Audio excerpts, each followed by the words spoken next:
If you're the president of the United States, you can have your steak any way you could possibly imagine, but one POTUS preferred throwing beef on top of burning coals. You might be surprised to learn just how many former presidents like their steak well done.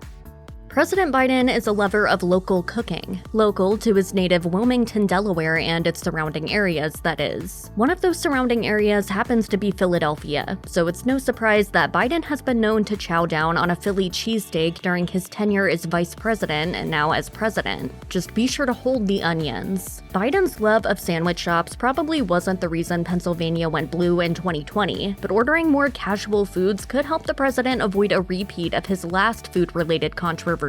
During a date at the Italian restaurant Red Hen in Washington, D.C., President Biden and his wife Jill ordered the exact same entree, rigatoni with sausage. Some people online were baffled by this decision, as part of the fun of going on an expensive dinner date is trying your partner's food. The incident made him and the First Lady look unadventurous. But as a cheesesteak joint, no one would think twice if both Bidens ordered a whiz without.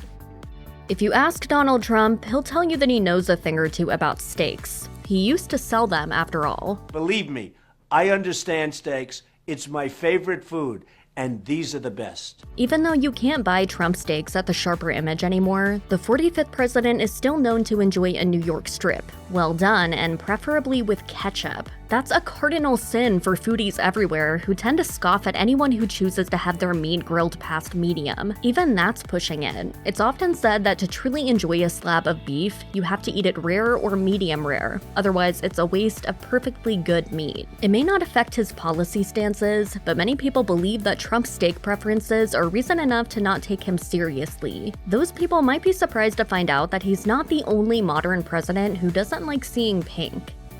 TV hosts and culinary experts love to rag on Trump for liking his steak overdone, but the truth is, his predecessor isn't much better on this particular issue. Despite being considered one of our most cosmopolitan presidents ever, Barack Obama takes his steaks done medium well. How do you like your steaks cooked? You know, I'm a medium well guy. Okay, so see, now people always complain about that, but that's just how I like it. While serving as vice president, Joe Biden broke from his boss on the issue of steak preparation, stating in 2010, President Obama doesn't know steaks at all. Biden speculated that this is because Obama hails from Chicago, but Michelle Obama is also from Chicago, and she takes her steaks medium rare. At least one member of the family seems to know what makes a good cut of meat. Perhaps Obama can be redeemed by his choice of sides. In 2013, the 44th president told a reporter that his favorite food is broccoli, which may or may not have been poking fun at noted broccoli hater George H.W. Bush. Obama may not enjoy his steak the way a true foodie does, but at least he holds the ketchup.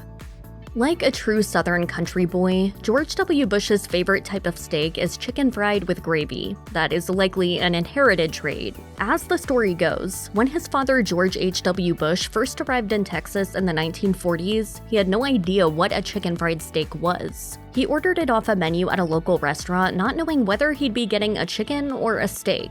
It was a steak, and the rest is history. The dish, always slathered in gravy, became a staple in his household all the way to the White House. That means little George W. was probably raised on the stuff. You won't find many vegetables accompanying the younger Bush's steak either. Just like his dad, W. is a notorious veggie hater. He'd have fruit every so often during his time in office, but according to a White House chef, it was usually covered in chocolate.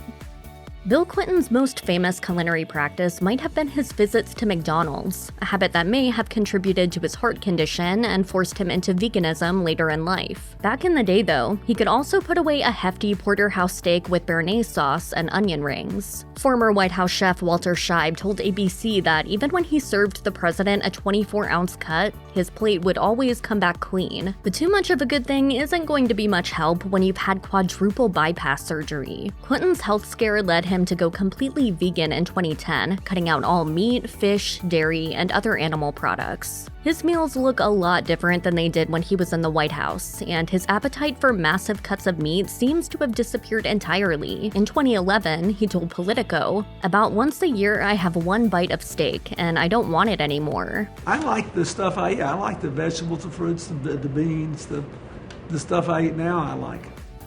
George H.W. Bush wasn't just the first in his family to occupy the Oval Office. He was also the man who introduced the Bushes to chicken fried steak. When he set off to get into the oil business in 1948, he felt right at home in Texas thanks to his newfound appreciation for the Southern delicacy. That said, Bush Sr. was more than happy to try other cuts and versions of steak as well. The 41st president is known to have ordered a charred, but still rare T-bone steak at a restaurant in Oklahoma. While patronizing an eatery in Washington, D.C., he ordered a porterhouse. No broccoli in sight, of course. But aside from that, former White House chef John Mueller told AP News that Bush Sr. might have been the most adventurous presidential eater he'd ever cooked for. Jimmy Carter enjoyed good Southern chicken dishes during his time in the White House, true to his Georgian roots, but his favorite cut of steak was a 12 to 14 ounce, 2-inch thick sirloin strip steak broiled rare or medium rare. Always nice and juicy, and if there's some form of dairy on the plate, even better. Carter loves dairy so much that he's even eaten butter as a snack, cutting it with crackers and presumably putting it on the crackers. At least we hope. Carter has also never been the type to turn down cheese. Luckily, cheese and butter are ideal accompaniments to sirloin steak. He's not the type of man to get snobby about his food, though. In fact, he was spotted dining at a Virginia Cracker Barrel in 2018. John F. Kennedy was known to have health problems that affected his stomach, and they seriously restricted what he could ingest. If he ever ate steak, he was only able to eat it bland, with little more than a few plain peas and carrots and mashed potatoes. One of his mistresses apparently took pity on the president and would prepare this dish for him on a regular basis. But whatever Kennedy was eating, or with whomever, he would not eat much of it. He would often have to be reminded to eat in the first place, according to the JFK Presidential Library. Although he was known for his bon vivant lifestyle, food was not actually at the top of his list of priorities. Steak cooked rare is often associated with fine dining, but paradoxically also with macho manliness. Eisenhower's manner of taking steak, rare and grilled outdoors directly on charcoal, is probably more in line with the latter. According to an account of an Eisenhower stakeout in the Miami Daily News, Eisenhower rubs the steak with oil and garlic, and then, as the horrified guests look on, casually flings the steak into the midst of the red and glowing coals. These are the actions of a man with total self-confidence, and if you don't believe in the theory that a president's steak order says something about their ruling style, Eisenhower might change your mind. As a general during World War II, he was Supreme Commander of Operation Overlord, the landing in Normandy that turned the tide of the war and led to the defeat of the Nazi regime. Sounds like a guy who's not afraid to cook with fire. Nowadays, a cut of meat cooked directly on top of coals is referred to as an Eisenhower steak. What are we eating? Potatoes MacArthur, beef Eisenhower, and succotash Pentagon. Another president who liked his steak well done was Harry Truman, often accompanied with light vegetables. He would have it no other way. Perhaps he didn't want to be mistaken for a thoughtless carnivore. As he once famously said, only coyotes and predatory animals eat raw beef. But at the end of the day, it seemed that Truman didn't really care how the steak was cooked, or what accompanied it, or any other aspect of the meal. He once explained that he didn't pay much attention to what was on his plate, saying, "I learned in the army to eat what could be obtained and like it." The food at the White House during the tenure of Franklin Delano Roosevelt was notoriously atrocious. It was well known that if one was invited for dinner, one must eat beforehand or simply go hungry. A popular theory is that Eleanor Roosevelt resented the fact that as First Lady, she was expected to oversee the kitchen and other domestic matters when what she really wanted to do was fight for women's equality and combat poverty. The terrible food was thus apparently a form of vengeance. Another theory is that the Great Depression forced Eleanor Roosevelt to choose a menu focused more on nutrition rather than flavor. Still, it was well documented that FDR loved steak, along with a host of other fancy foods. But dining on steak while everyone else starved wouldn't be a good look for a president, so he went without. If he did end up with one on his plate, it probably wasn't very good.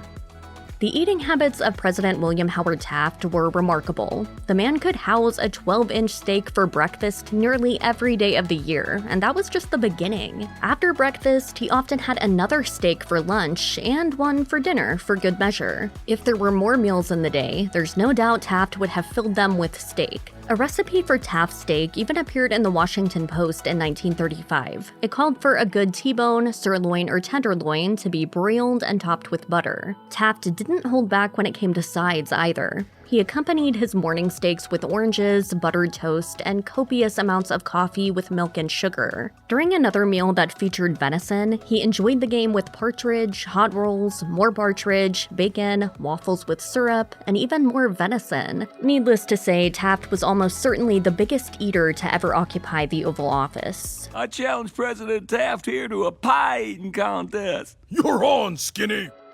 Teddy Roosevelt was known as a big game hunter, having traveled widely in Africa where he killed wild animals and occasionally ate them too. In fact, he was apparently against hunting for pure sport and endeavored to either eat the animals he killed or he liked to reserve them for museums. But when he ordered steak, it was usually made of beef and accompanied by sides of gravy and homemade bread rolls. That was as complicated as it got, as the Roosevelt family appreciated good food cooked simply. But while fancy meals may not have been important to the president, quality was. When the Army Board of Inquiry looked into reports of inedible beef rations for soldiers during the Spanish-American War, Roosevelt, the governor of New York at the time, gave testimony that he would sooner eat his own hat than a tin of what he referred to as embalmed beef.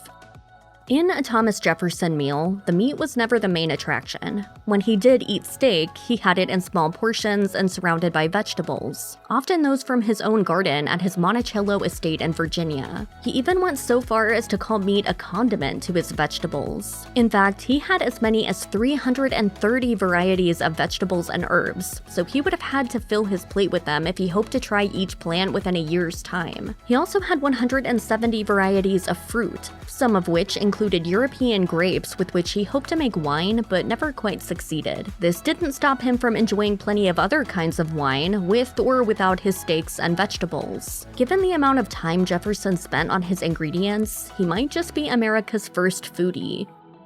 Even a good, juicy steak cooked exactly the way it's supposed to be can sometimes be hard to bite into. This is probably why George Washington had to opt for steak and kidney pie, in which the steak is typically cooked until it's thoroughly soft. This is because Washington had notoriously bad teeth and relied on dentures made out of questionable materials. They are cow teeth, human teeth, and lead.